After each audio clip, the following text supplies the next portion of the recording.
Oh, we're not going on Facebook Live, though, are we? No, we're just recording. We're But recording. yeah, you guys, I'm gonna try to attend Comic Palooza. So I'll stop by your guys' table and I'll dress up and I'll just like act a fool and bring people to your tables. I'm very good at doing Okay.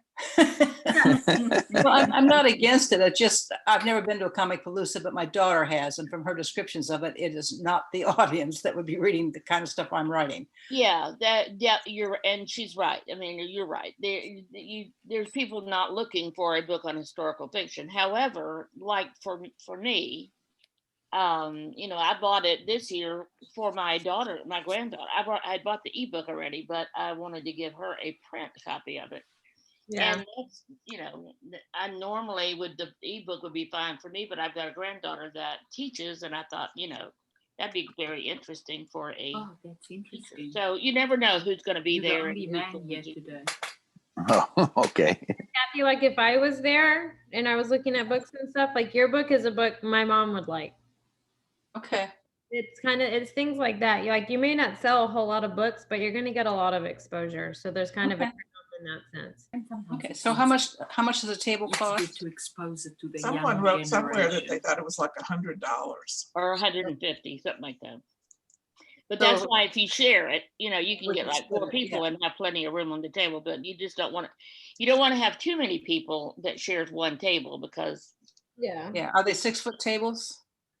I think Fern has more information. I can send her an email, and then when I get her response, I can forward it to you. Well, they're not open. You can't register there yet, so we should probably have Fern to do. Still know like what size table and stuff, because she's the one that's saying that they got the table was like $100 or $150, and it wasn't like where all the people are on. It was kind of outside of it, but you could draw people to you, is what she was saying. Okay, and where physically is this taking place? Yeah, at the George R. Brown. Oh, wow. Okay. Yeah, they take over the George R. Brown. So. Wow. Okay. Well, that kind of changes my mind. I've been to the George R. Brown. I know the size of that place. Yeah. Okay. Sandy, another question for you. John Simons contacted me again. I don't know if you've talked to him. I don't know who he is. He's the guy that was thinking about starting up a book fair here in Houston, a book festival. He's the guy that did Comic Palooza, I think, the organizer of that whole thing. I have not heard from him. I didn't even recognize that name. Is that somebody I should reach out to? I'll be happy. No, he said he talked to you, so you talked to him. Well, I don't recognize that name.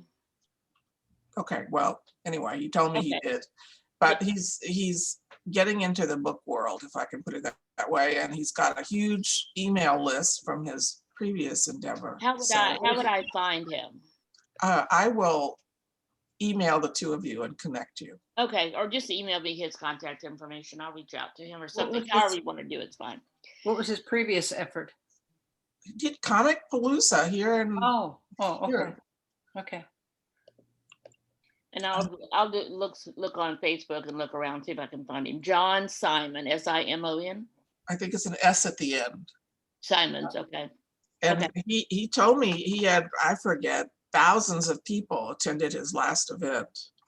And that's when, we had a discussion. So I said, this was back in like September, October. I said, why don't you do one before Christmas? And he said, oh, that's not enough time to organize an event of the style I'm talking about. Okay, so welcome to the Mastermind. Well, our numbers are down today. Maybe because we've been meeting every night for the last 11. Today will be the 11th day 11. So, and then maybe talking about next year scared some people, Amy. I don't know. So sometimes people are kind of. Hey, I get it. Yeah. But I remember this just because you mentioned next year. This is a rabbit hole, so I won't go on about it. But remember at the beginning of 2020, you said it was perfect vision 2020. Right? And then I know like it looks all blurry because it's just like a huge mess. In hindsight, you have 2020. So yeah. But what if it was actually perfect vision for 2020 on things that are like important, like family and health and stuff? So I think we could still swing this perfect vision. It's just not what we thought was the It's perfect. not the vision that we wanted it to be. That's a very good point, because Very good. seeing things with perfect vision, you may not see what you wanted to see with you the 2020. Getting back down to basics, family, health, all those things are like the key. Well, as you say, 2020 is only in hindsight. Right, You right. never have perfect vision when you're looking forward. Correct. That was me using the numbers of 2020, and so yes, but you're absolutely right, James. Hindsight 2020. So now we can look back and see where we should be focusing on the most important things in our lives, which are family, health, relationships, all of that. So, but today I do want us to just think about something big, so here's what I want us to do, and I'm gonna give you an example, but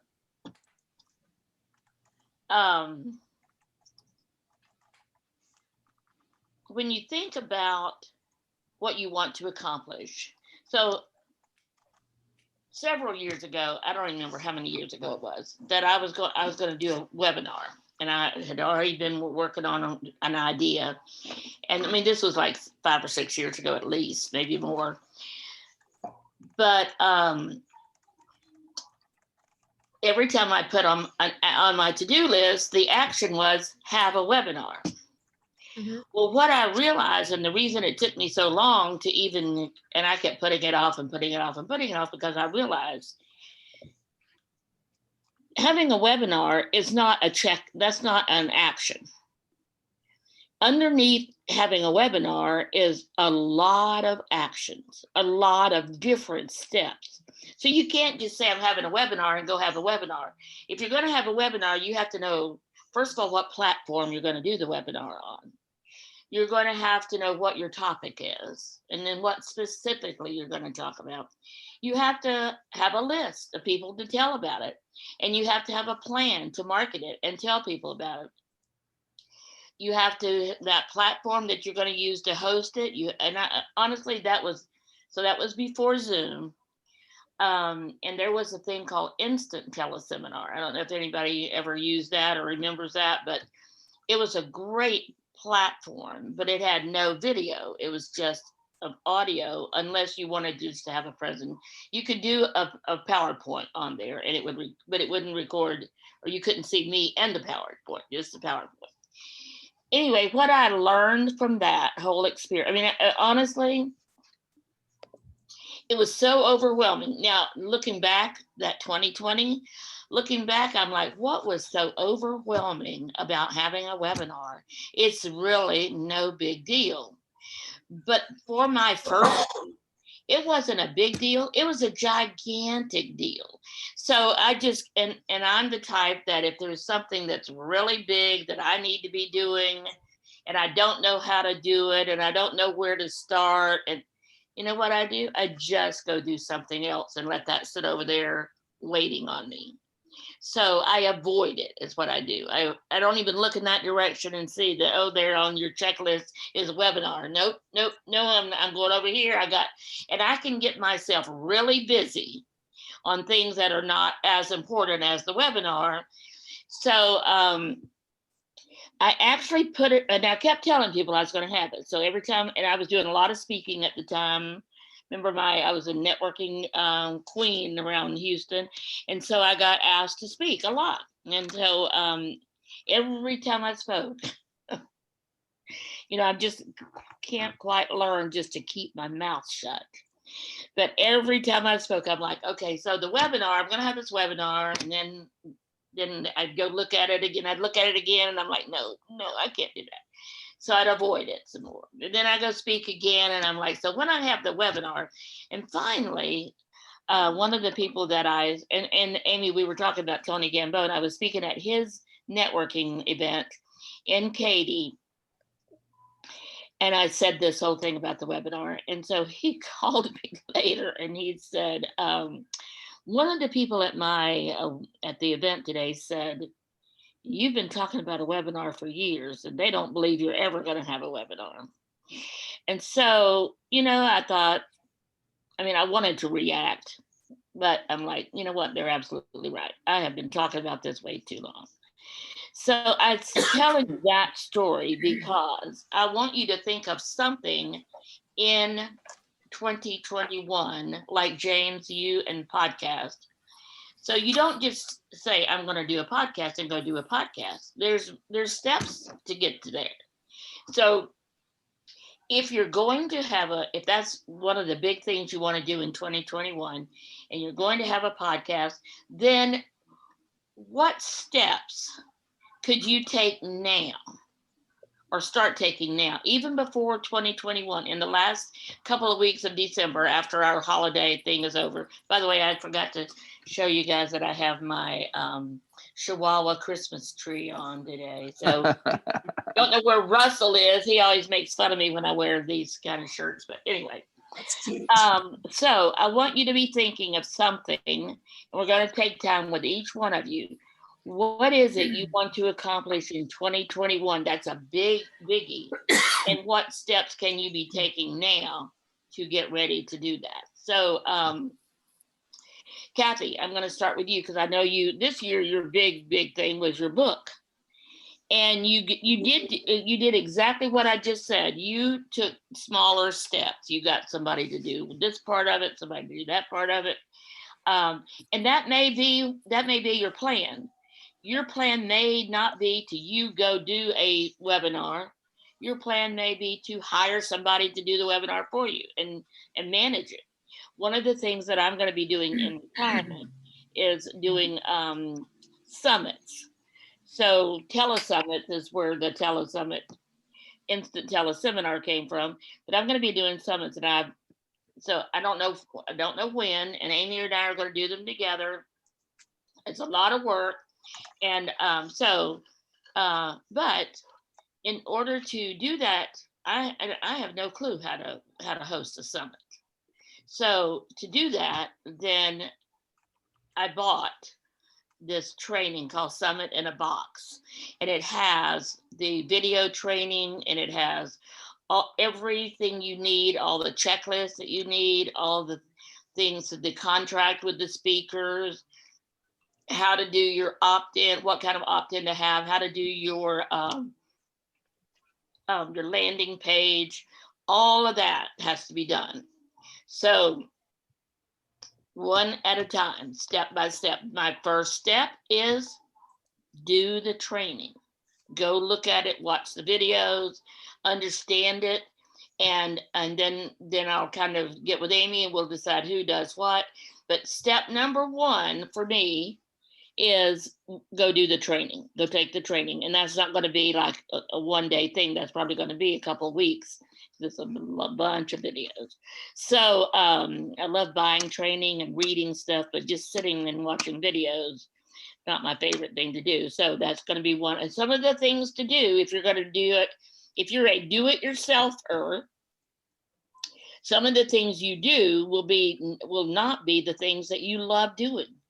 You may not love writing the emails that will have to go out, but that is one of the things that you do. So with a summit, if we're going to have Through the Eyes of Authors is going to have a summit for authors, and you guys are going to be the ones that do the speaking, then we'll put all that together, and what we will provide you with is the actual emails that you need to send out to your list. So, okay, back up. You don't have a list, and now's the time to get started on your list. And Amy will be working with you on that to help you make sure you have a list, because the value of a summit is everybody sharing each other's list and audience. So I'll create the emails, and they'll go out to Kathy's list, to James's list, to Julie's list, and everybody else's list. And then we'll also get some other authors that have lists, Judith maybe, or somebody. But anyway, that's some of the steps that I will take to get me to having a summit. So now I want to start with James. And James, I want you, it may not be the podcast. I'm sorry, I didn't mean to say that had to be what you wanted to do, but what is something you want to accomplish in 2021 that's going to require you to take some baby steps to get there? It is the podcast. Okay. Because I only started with the idea really of doing it and started looking at some of my blogs to see what we can do. And we talked about it a little bit, but I haven't done anything more since. And part of it is because of the holidays, part of it is because I have no idea what I'm doing yet. So we haven't really, me and Athena haven't really came up with a nailed down platform of what's it going to be. It's going to be me and her talking about writing and about publishing, but we haven't really nailed down how we're going to do this yet. So part of it is, we have to start planning and getting things together and deciding how we're going to actually put this all together and when we're going to launch it. That's the other thing, because we want to really have a couple of shows done and really well done before we start launching it. She watches a lot of podcasts. I watch some podcasts, and we have seen good ones. We have seen bad ones. We don't want to be on the bad one side. Right. So what is one of the first things that you can do to take? What baby step can you take to move you in that direction? First off, we have to come up with a format. What's the format going to be, and get it written out, because just discussing it back and forth doesn't really, because we discuss it, then we'll change, then we'll discuss it, then we'll change. So we really got to get it nailed down and say, okay, this is what it's going to be, 15 minutes of this, and really nail that down. And then we can go say, okay, which blogs can we convert into this type of a format? And probably maybe change the blogs to a script, that we can read back and forth or whatever. So it's more, with anything, you got to really plan it out. And I think you're absolutely right. So writing it down. So I want you to, however you keep notes or do your goals or do your goal setting or anything, wherever you would do that. Then I want you to, and I'll look in my podcast stuff and see if I've got something that would be a place to keep your notes. But I would definitely start with, yes, what is it? What's the format going to be? But also, with goals, you don't want to just, put that there, because like you said, you guys can talk, because you live there together, you guys can talk about it. You could be talking about it when we're ready to go into 2022 and still not have made a decision. But I want you to put a date. When do you plan, or when do you want to have a plan for the topic or the format, the topic, all those things that would be kind of going together? So, I mean, I know the topic's going to be something about books or publishing or editing or that. So, is there anything like specific that you want the podcast to be about? And again, but a big thing, one big step you could take, it's a little step, but it's big, and that's planning when you're going to start. Because once you plan, like if you say, I'm going to start April, that'll give you 3 months in 2021 to get ready for it. Well, if you're going to meet that goal, you just, you need to get started to meet that goal. So plan the date when you want to start it, and then start planning the steps to get to that. Reach that date, yes. Yeah. Amy, you said you had some examples, so why don't you give some examples? Because Amy had her own radio show. Was it last year or earlier this year or last year? No, it was almost like 2.5 years ago. Oh, wow. Okay. Mm-hmm. So you said you had some examples. So. Oh yeah. So like how we used to write our like radio script out in the morning, like me and Jamie, because it was broken into like 3 segments and they were like 15 minutes or whatever. So we used to write out like what each segment was going to be about, like intros and outros and like the information that we were going to talk about and stuff like that. So I mean, I have those kind of examples if that's what you're looking for, James. I can send them to you. so you get like an idea. That's how like radio show people do it. Yeah, I've done radio back in the day. If you ask Athena, she'll tell you I did just about everything. Every time she says something, I thought, "Oh yeah, I did that once." And she was like, "Really? You done that?" Yeah. So as far as the format for a radio show, I have done that before, where you have your intro, your outro. So I was like a night DJ, and it was a 15-minute broadcast. So we did some kind of, it was like a syndicated thing. So yeah, if you could send me something like that, because I don't have any of that information anymore. So if you could send Athena, me something since like this that. is going to involve you, what are your thoughts about what James is saying?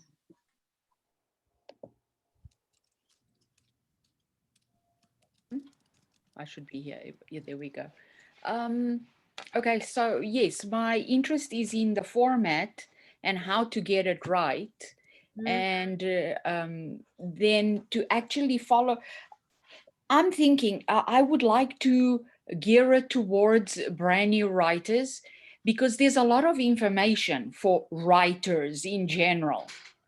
But the information that's being given, you assuming that person has already been writing something. Some brand new writers, they don't even know how to indent their brand new paragraphs. They don't understand that every person speaks on a brand new line. Every, all these things that the brand new writers don't know. And I think that instead of assuming that everybody already understands, because sometimes I say to him, please look at this and tell me that this person has ever read a book.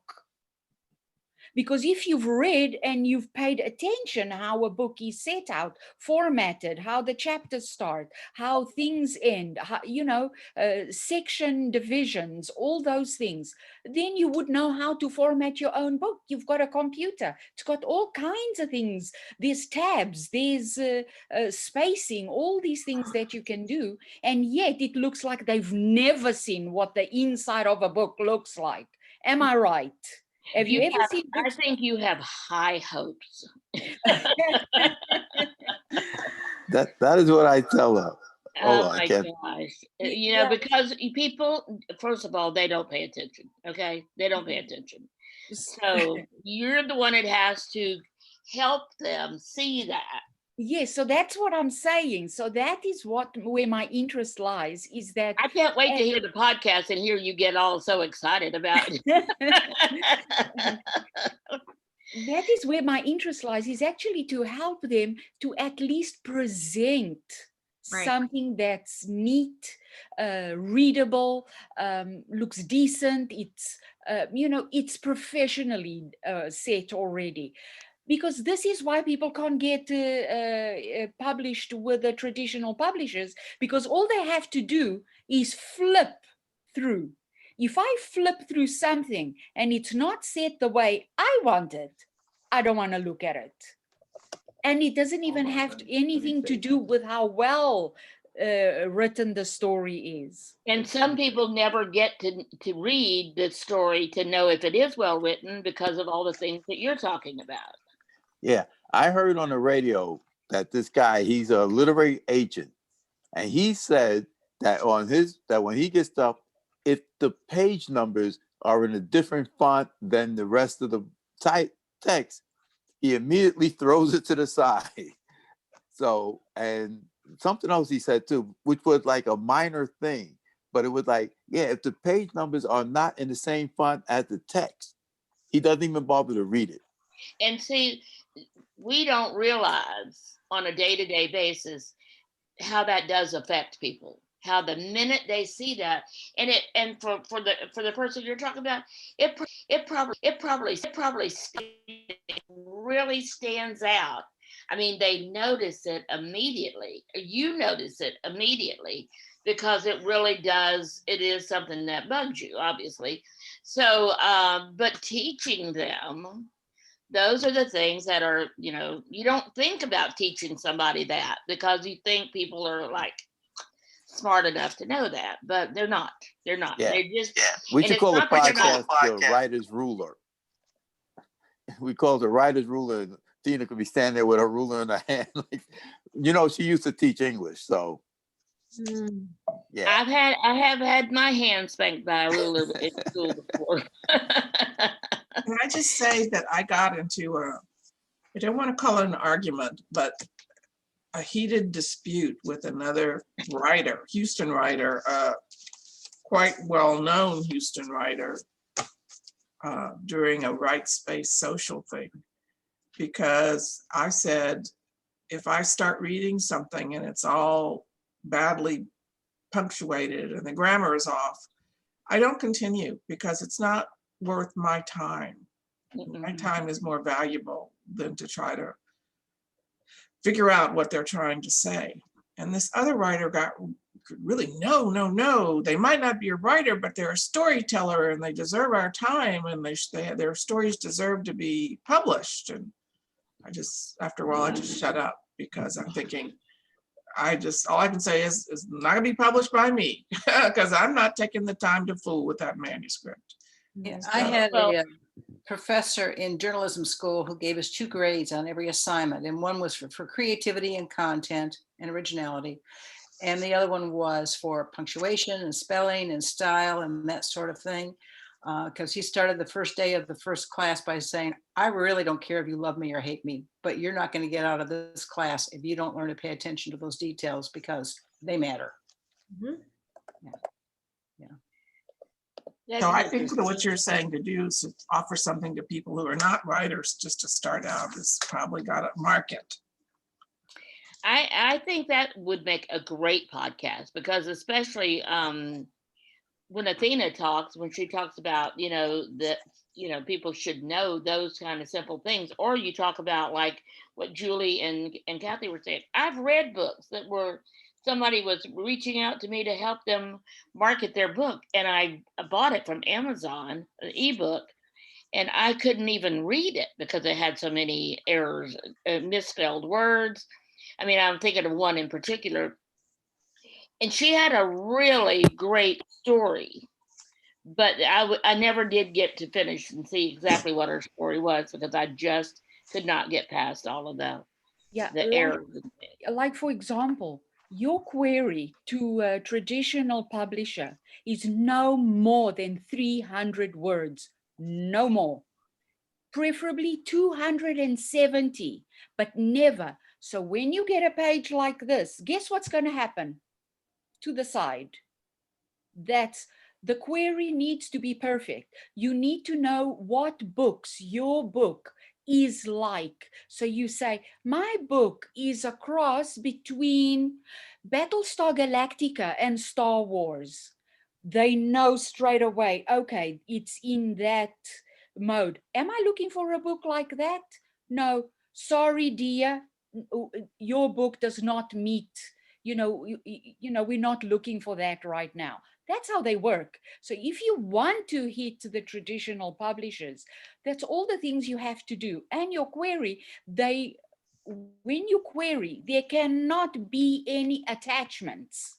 None. They want no attachments, no part of your story, no synopsis. It's a query. If they like your query, they will ask for your synopsis. Then you send them a synopsis, how they want it, what they asked for. How many words did they say? And you better address it to the correct person as well. Don't just say to the publisher. No, it goes to an editor. And before the editor goes to an agent and all those things. Who knows these things? No one. There are, that's why for years I have taught people or told people, don't send anything until you check the submission guidelines. Because all of them will tell you, there'll be some place on their website where they will tell you exactly what they're looking for, how to send it, the 300 words or less, blah, blah, blah. That's all on there somewhere. And so I just tell everybody, and I have a client that all I'm doing for him is sending query letters. So when I look at them, I remember what I've always taught: go look at the submission guidelines, and it saves me every now and then. I started to send one the other day when it said, Do not send a query if blah, blah, blah. And his book really was one of those that she didn't want. She didn't want to see it. So I'm like, don't piss them off by sending it when they say don't send it. So those same rules apply to being on a podcast. You don't want everybody in the world submitting information to be on your podcast once it starts. And once you say, well, I'm going to have guests, you could spend all your time rejecting applications or pitches if you don't if you don't specify exactly what you're looking for your guest. So one of the things I always say is for the podcast, look at the submission guidelines and then go listen to them a couple of times. Because if anyone listens to David Shine, they're going to realize he's not looking for guests. He could talk he could talk a long time, and he does that. So anyway, so for your podcast, so some of the things that you're talking about, Athena, you guys need to write them down because that's going to be your submission guidelines to be on your podcast. If you're looking for guests. If you're not looking for guests, then you want to be sure and say that, James and Athena are not having guests at this time. And then you can change it later. When you change it, you can say that. We'll let you know when we're ready to take guests or something. So, we'll help you with all that, getting that all set up. You're muted. I didn't know she had unmuted herself or muted herself. So it might be that we only take invited guests too. So that way we won't have people submitting to us, but we'll ask other people to be on for a while. That way we know who we're getting. And I would put a statement to that effect. Guests are by invitation only. So that people don't send you, their stuff and don't send you the information they want to be on.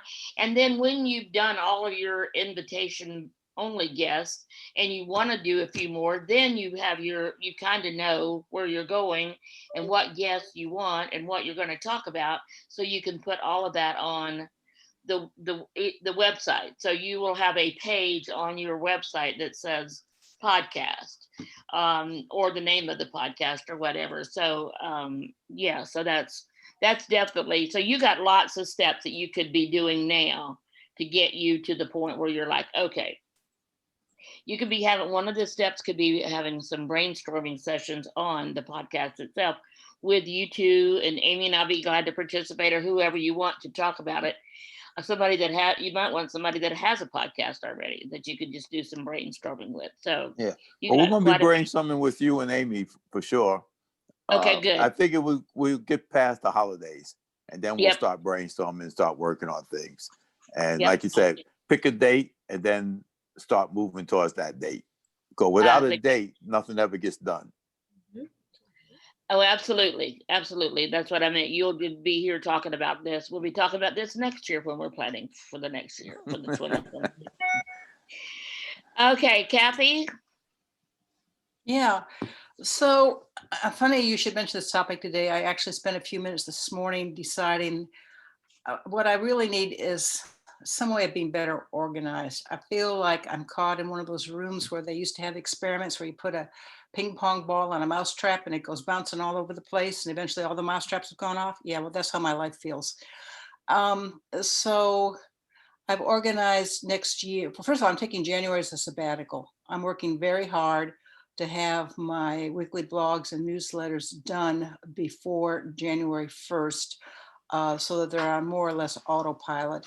And I can just spend a lot less time looking at a computer screen than I have been this year. So there's that. The other thing is I'm really at a point where I either have to learn a whole lot more about technology than I want to know, or I have to just give this up. It's just too frustrating. To everything I want to do, I run into a brick wall that I don't know how to overcome. I can learn all this stuff, but I have a really hard time finding teachers who can teach me this stuff. That's my roadblock. So for example, CJ Peterson, bless her heart, spent an hour with me about a week ago, helping me get all set up to have a Square account store on my website so I could sell my Asunder books myself, because I give up on trying to work with Amazon.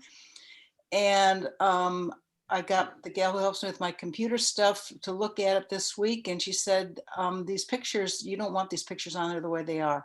They're the wrong size. It's cut off the book in half. Your logo is way too big. It just does not look professional. You don't want this. She's right. CJ Peterson's in the middle of a family personal crisis. I don't want to bug her again right now. I tried to figure it out for myself looking at Square, and that went nowhere.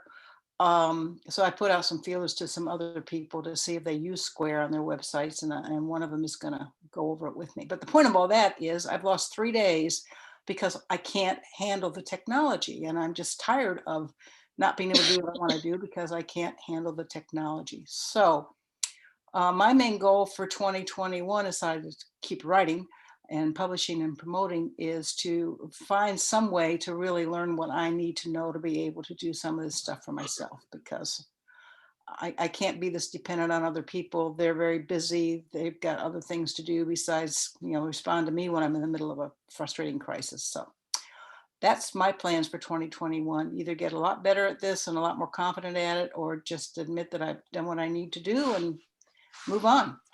I'm not a young person. I have other things I want to do with my time.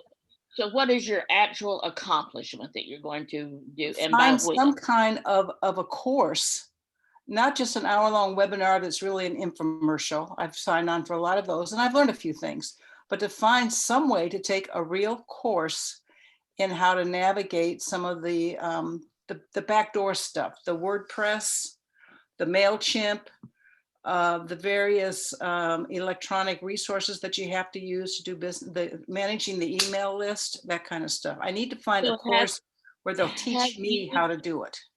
Have you done any research on YouTube? Yes, and I've used some of those Some of those videos are very, very, very detailed as to what you do. I've looked at some of them. I need to be in contact with a human being, because I listen to those and it's all one way, and I have a question and they don't answer my question. I do research on Google and I type in a variety of different ways to try to tell them what the problem is that I'm trying to overcome. And my problem never comes up with the way that I know how to work. So I need a human being to teach me. Yeah, I can tell you that I have the same thing with Google when I look up something, because I have a problem right now I'm trying to resolve. So then that will be your goal then, to find someone who can help you. And yes, that we can meet weekly for a tutorial, and then I can practice, and then we can get back again the next week and I can learn. And I can learn. My problem is not that I can't learn. My problem is that I can't find teachers who know how to teach me. Well, so what are some baby steps you can take to get to that point? I think I'm going to contact a couple. I'm not doing anything until February because I'm taking a sabbatical, but I think I'll contact some of the local community colleges and see if they have somebody who might be available that teaches this stuff to the 20-year-olds. If I'd been a college student when I was in my 20s instead of now, I'd already know all this stuff, to see if some of them want to moonlight and take me on as a student. Or see if you can get some students who want to intern. And hire them as an intern, because then they can just take the job on for school credit. Okay. You're a business, you can hire interns. You don't have to pay them. Yeah. And then you can get them to come in and they can show you how to set up things and how to work these things. And they can get credit for it, and you can get the work done, and they can teach you. So what department would you approach? Would you approach the communications department or? Communications, IT department, either one of those. Okay, that's a good thought. Thank you, James. Or just like put a message on the message board or something. Yeah, I can tell you that you're right. The community college, and they contact the community college, put a message up, or talk to somebody in the department, the IT department. Tell them that you're looking for an intern who can help you with these things. That you're a publisher, you have your business, and they'll send you students. Mm-hmm. Okay. You know, the kind of things that you need help with, Kathy, that you don't need a person that's got a lot of IT experience. Almost everybody that age knows how to do it. Well, yeah, my granddaughter was really, really helpful to me with the virtual book launch and teaching me some stuff about Canva and all. She's excellent, but she's got other jobs to do right now, and she's trying to find full-time work. So somebody like her. Yeah. Okay. because I mean, it's really, my granddaughter has definitely been, and my grandson have both been very helpful whenever I have a, Yeah, now and they I don't want know somebody who will words. teach me how to do it. So many times people have taken over and they start clicking the keys back and forth. The next thing you know, it's done, but I have no clue how they did it and I can't replicate it. Yep, yep. And so you have to tell them to slow down. Yeah, Yeah. absolutely.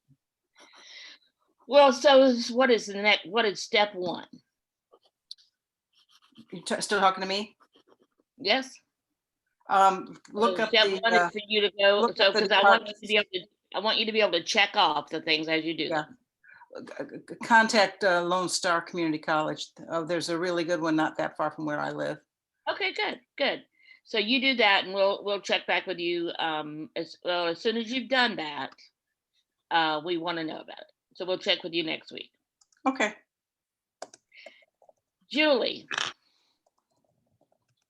what is your big goal for you? You've accomplished a lot in 2020. In spite of everything going on this year, you have done a lot. So what is your big thing you want to get done next year? Well, I'll start out by saying I feel kind of like Kathy. I'm tired. And I want to, when as soon as travel opens up, I want to travel. So I'm thinking when I'm not around, when I'm not here, when I'm gone for 2 weeks or a month or 6 weeks or whatever, who's going to be doing all the stuff I'm doing? So I don't know. I don't know if I put my business on hiatus or summer vacation or what I do. So I have to kind of start figuring out the business aspects of my life and my business. But the big project is that I am going to start, I think, a webinar. Not a webinar, a YouTube channel. I have a YouTube channel already, but I'm gonna start a program, put it that way. And listening to Oziel that you had talk, and I'd heard him speak somewhere else too. I think I heard him speak for He spoke at the Indie Houston Palooza. Writers Guild. Yeah. So I'd heard him at least twice, maybe 3 times. I like his idea of making it a season. So that gives you a limited thing. So a season of 6 episodes or a season of 8 episodes. And what I've been wanting to do for like 2 years is interview other Camino authors. So it would be a book interview, an interview about it with an author about their book. And so I have some decisions to figure out, like, is a half hour good or would an hour be better? I mean, I never run out of things to talk about. And then just doing the mechanics of it, setting it up. And the first big step is to start emailing the authors and inviting them, see who's interested in being interviewed. And then do the first season and see how that goes. I think that sounds brilliant. I love that idea. And I still think you're going to be able to get into get a column or something in a travel magazine or a travel publication of some kind. I can I haven't definitely even see tried that. that, Sandy. And I have to tell you, submitting to a bunch of magazines and getting reject slips, I don't know. I'm just not that into it. Okay. Okay. I'd rather do my own thing and get it up on the Okay. air. And Well, that's wonderful then. So I would you're be happy to interview you and do the submitting to magazine articles about you, and just give you some publicity that way if the magazines take it, because I'm used to being rejected by magazines. That doesn't bother me. sure. well, then you guys can talk about it. So, but for now, your big thing that you want in 2021 is what? A YouTube series of interviews of other authors who've done books on the Camino. And again, I have to establish, I could just say Camino authors who published in 2020, there's lots of them, or all-time best-selling authors, or authors that I find the most interesting. I mean, there's a lot of ways I can go, but just have a series of 6 or 8 segments, I think. Well, that is one of the steps that for you to look at is which one and where do you want to start with this? But I want you to, what was her name, Amy, the person that has the YouTube channel that I like, she was with Fern. Is it Brianka? Yeah. Brianka J, just the initial J. Look for her YouTube channel. and she does a thing. First of all, I was impressed with how it looked, but second, her topics were great because she gets together and they talk books.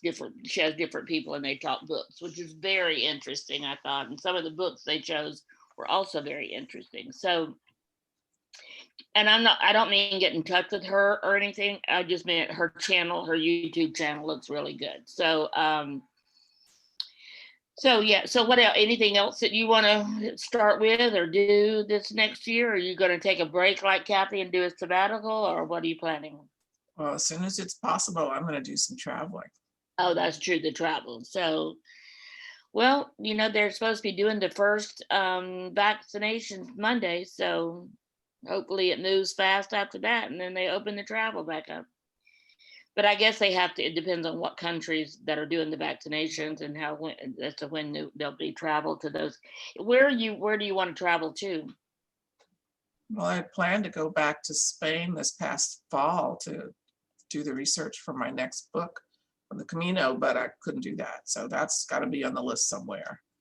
Okay. I've been planning to go back. It's just things I've been wanting to do. Yes. Yeah. I hear you. My husband wants to go see the Aurora Borealis, and we were just getting ready to do that when this hit. So we're going back to planning that, but it may not happen in 2021. It may be 2022. But also there's an eclipse coming within the next couple of years, and we love traveling to where where we can get the full view of the eclipse. So lots of stuff. So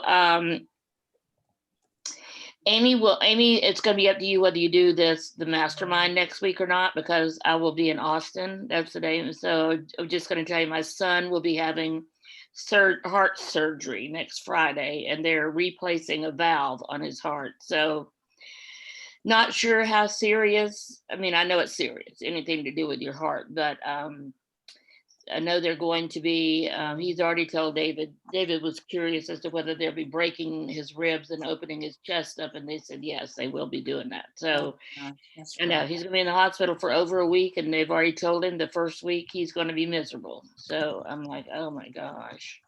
So I will be going over there some, but he can only have one visitor at a time, and they'll have to be in the room. There is no waiting room where people can go back and forth or anything. So that's going to be challenging as to where we are then. And so anyway, so all that will be worked out, but I will be in Austin on Friday. So I'm pretty sure I will not be available to be on here on the mastermind. So Amy it's getting close to Christmas. So Amy, you can make a decision whether you want to have it next week or not. So can we express an opinion about that?